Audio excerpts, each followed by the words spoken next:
Hello, guys. Today we're going to be talking about the anti-war movement, and it all started in 1964 when North Vietnamese torpedo boats attacked two U.S. destroyers in the Gulf of Tonkin.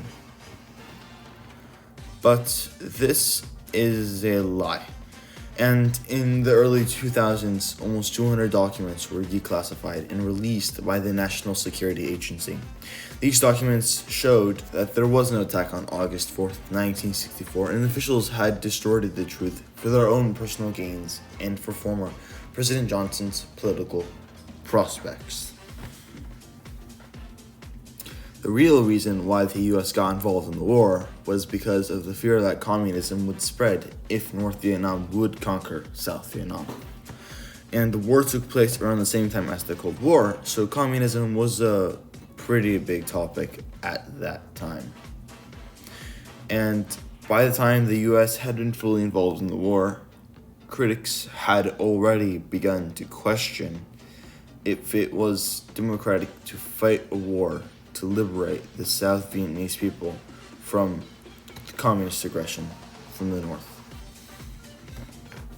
The anti-war movement began on college campuses as members from the leftist organization Students for a Democratic Society began, or you can call them SDS, so they started teaching their opposition to the war.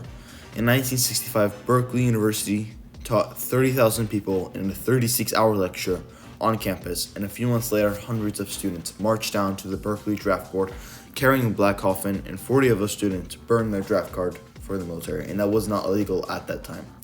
In the University of Ohio, students started protesting on May 5, 1970, forcing the school to close 10 days later. And back to 1967, the war was costing the U.S.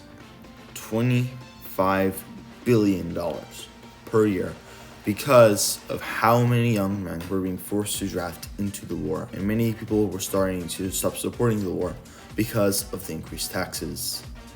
Many influential people were starting to join the movement, and some singers wrote and sang songs that supported the anti-war movement, such as John Lennon's Imagine, which were written at the same time where the movement was at its strongest. Muhammad Ali joined the movement by refusing to be drafted into the Vietnam War, was convicted of draft evasion, fined $10,000, and was banned from boxing for 3 years. At this time, 100,000 protesters gathered at Lincoln Memorial, and at the same time, Martin Luther King Jr. gave the anti-war movement a huge boost in popularity when he called it a blasphemy against all that America stands for. A little while later, former President Nixon claimed in one of his speeches that the anti-war protesters constituted only a minority of the population and didn't want them to drown out the silent majority of Americans that supported the war, almost unmotivating all the protesters. But finally, in 1971, the anti-war movement became so strong and numerous in protesters that former President Nixon was forced to sign the Paris Peace Agreement and effectively ended the U.S. involvement in Southeast Asia. After the U.S. left, North Vietnam proceeded to conquer and unite South Vietnam by capturing South Vietnam's capital, Saigon, and renamed it to Ho Chi Minh City. Overall, the anti-war movement was amazing because it shows how strong democracy is in the United States of America. The government might not have made the best decision of being involved in the war fully in the first place, but it was the protesters that chose to voice their opinion against it that truly fixed the issue. The protesters were opposed to the Vietnam War because of moral and economic standards. If the war went on, the protesters' worst fears would come true.